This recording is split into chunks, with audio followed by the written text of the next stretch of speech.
Hey guys, welcome to the channel. This is your Jomba Mwabili Mwagodi, and as you can see today, I am extremely energetic because if you guys remember, sometimes in April of 2026, one of my viewers here on YouTube, his name is Alex Kimathi from Meru County, reached out to me privately and told me about the case of 5 young Kenyans who are being persecuted in Marima in Tharaka Nithi County.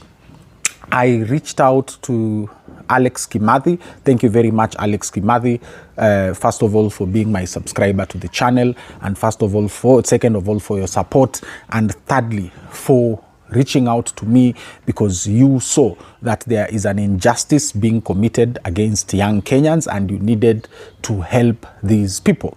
So I spoke to Alex.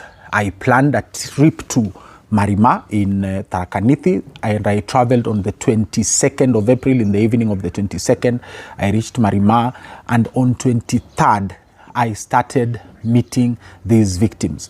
There were 5 of them, as per Alex, and the ones we knew about. So it was Maurice Mwandiki, it was Maurice Mwenda, it was Mark Kibaki, it was Eric Mawera, who at that time lost his father on the 21st of April while he was still locked up at Marimanthi GK prison, which is the headquarters of Tharaka Nithi County, and John Mbai. Once I got to Marima and I met Maurice Mwandiki, who made bail together with Mark Kibaki. They had a cash bail of 300,000 shillings. They mortgaged their family land. They literally mortgaged their family land for them to secure the 300,000 cash bail, Maurice Mwandiki and Mark Kibaki, because their families could afford. So I met these 2 people and they took me around Marima, meeting the families of the victims who were being persecuted for protests that happened on February 16th in Marima. And those protests, believe it or not, the young people of Marima were tired of the poor state of roads in Tharaka Nithi County. And from my travels, I always tell you about how poor roads are around the country. And I think number 1, where I have seen the most terrible roads, is Emurua Digir constituency. I have documented this on this channel. And Marima is the 2nd place I have visited in this country where there are very bad roads. And consider that I come from Taita Taveta County, which has terrible roads. But Emurua is number 1 in my list. Number 2 is Tharaka Nithi. So after these protests, what I understand, Deputy President Kithure Kindiki issued orders that young people who participated in these protests must be arrested and they must be taught a lesson. That was the message. They must be taught a lesson. So police started rounding up each and everyone who they could find on the streets of Marima in Tharaka Nithi. You are a young person, you are a male, they arrest you, throw you in jail, and then once you are in jail, they take you to Chuka. They were being taken to Chuka. They were actually held at Chuka polling station from Marima. Chuka and Marima is like 30-45 minutes drive away from each other. So you can imagine these young people were basically being abducted in a sense, okay? They were taken to court.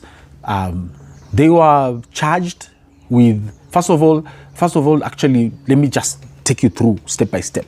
The DCI of Chuka asked for 14 days for them to investigate crimes against these people that these people had committed, in quotes.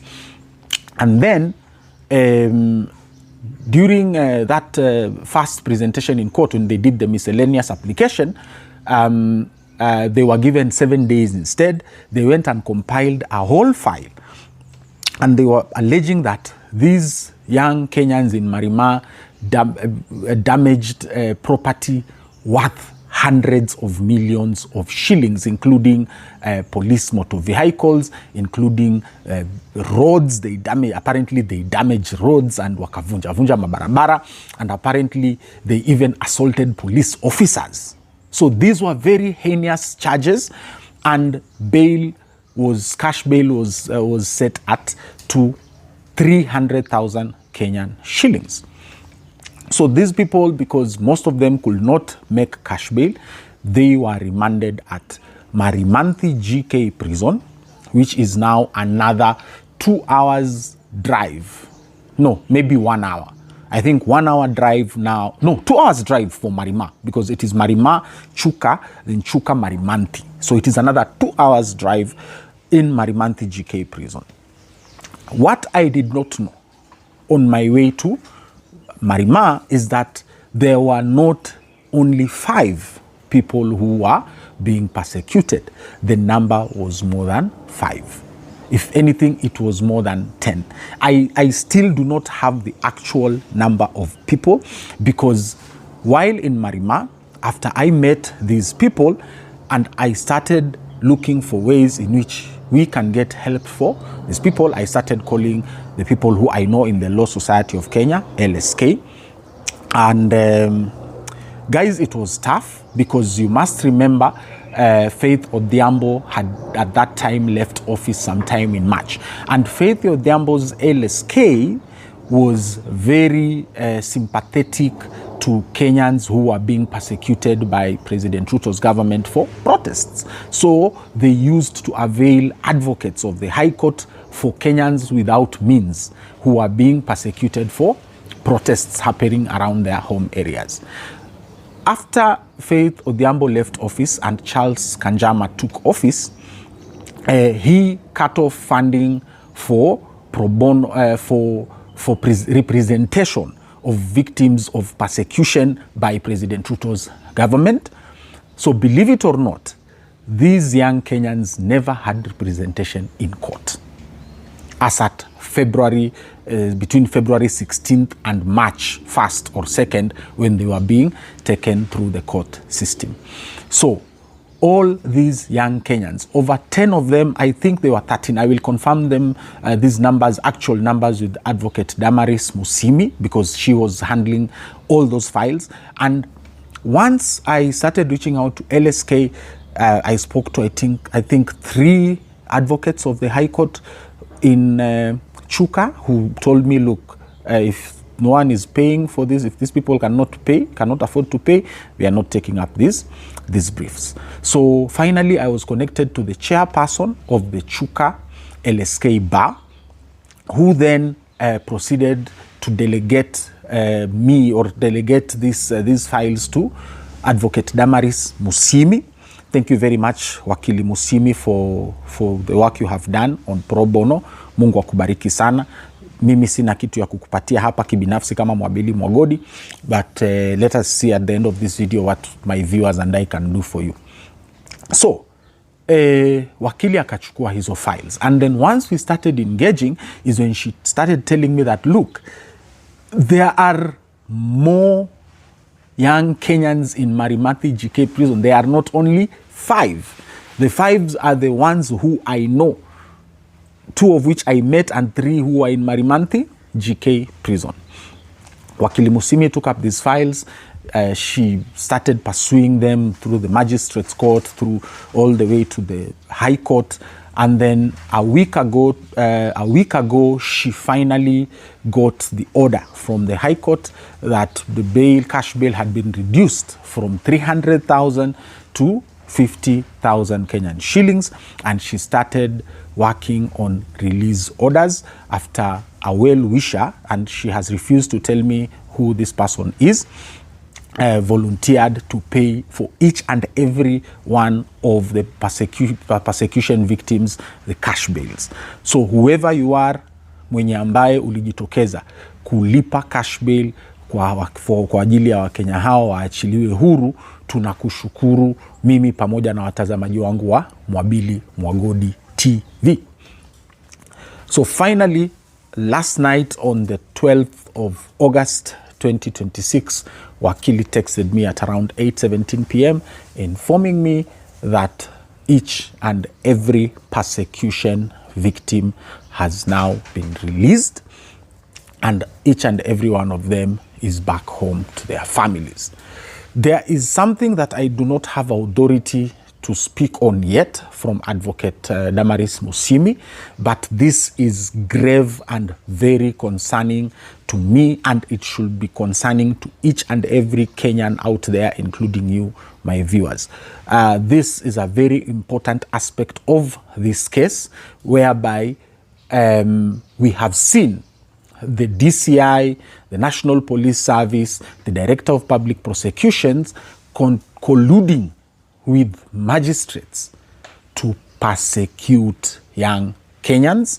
And once I have authority from Advocate Damaris Musyimi, I will put it here on Mwabili Mwagodi TV so that each and every one of you can know that we still have rotten eggs in our judiciary. Asante sana Wakili Damaris Musyimi for the work you have done. I think, my viewers, it is very important that I plan a trip to Marima in Tharaka Nithi County. I bring all these victims together. We sit down together with Wakili Damaris. We talk, tukunywe chai, and kind of encourage these young men to get back to their daily routines, to get back to their lives. Because believe it or not, guys, the trauma that I witnessed with the families of these victims when I toured Marima on 23rd of April is way beyond something I can describe. The brother of Eric Mawira, who they had lost their father, and they are telling me that, look, bro, what do we do? If the government decides to finish us, it will finish us. That is how helpless Eric's brother was. The mother of Maurice Mwandiki, yani huyo mama alikuwa yani hata kuongea yani ile hasira, she could not even speak on camera because of anger. She was just babbling, akitoa mapovu at what happened to her son. The mother and sister of John Mbai, for them, sadly, it was even worse because huyu mama did not even, I could not even put her interview. I interviewed her, but I could not put her interview on the channel because at hers was just ignorance of the law. And she was saying that kama amefungwa, ni akae wapi? Akae ndani apambane. And yet she doesn't even know that her son was nabbed from a Chang'aa den. Can you imagine? John Mbai was nabbed from a Chang'aa den. My viewers, akaenda kabambikiziwa kesi za nini? Za protests ambazo zilifanyika tarehe 16 February. So, viewers of Mwabili Mwagodi TV, like I started very bubbly, I am extremely happy. This is our first win on this channel. And I want to thank Alex Kimathi for reaching out to me. I want to thank you, my viewers, because you, my viewers, are the ones who funded my trip from Kiambu County all the way to Tharaka Nithi County. Nikaenda huko. I spent 2 days in Tharaka Nithi County. And finally, we are seeing some semblance of justice being done. There is a saying which says, the moral arc of the universe is long, but it bends towards justice. Maurice Mwandiki, Maurice Mwenda, Eric Mawira, Mark Kibaki na John Mbai na wale wengine wote na watakia kila laheri. Jameni, come back to society and please be productive citizens. Deputy President Professor Kithure Kindiki, it is a shame that you will use your office and your position to persecute your own people, because Deputy President Kithure Kindiki is from Marima. Hiyo ni kijiji yake. And this is what you do to your people. It is a shame. Shame on you. Now God will make you people pay.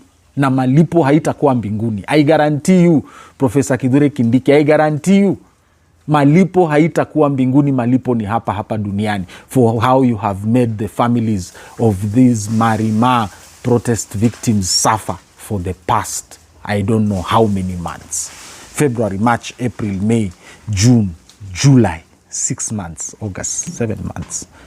You will pay. Hapa duniani. My viewers of Mwabili Mwagodi TV, what I wanted to request you is that for those who have the ability to hire an advocate for matters they have that need help either in court or outside of court, please reach out to Advocate Damaris Musyimi. I am going to put her number in the description below. Kindly contact her for all your legal matters. Mweze kumlipa apate kipato cha kuendeleza her legal practice. At the same time, if you want to send her something for all the time and fuel and resources she has spent for the past 6 months to fight for these cases of these young Kenyans who are being persecuted by this rogue government, please feel free to do so to fund her pro bono legal work for such cases. This is your Jomba Mwabili Mwagodi. As usual, thank you very much, guys, for your support. If you are not subscribed to the channel, please click the subscribe button below. Continue the conversation in the comments. Share this content with your friends and family around the world. Asanteni sana.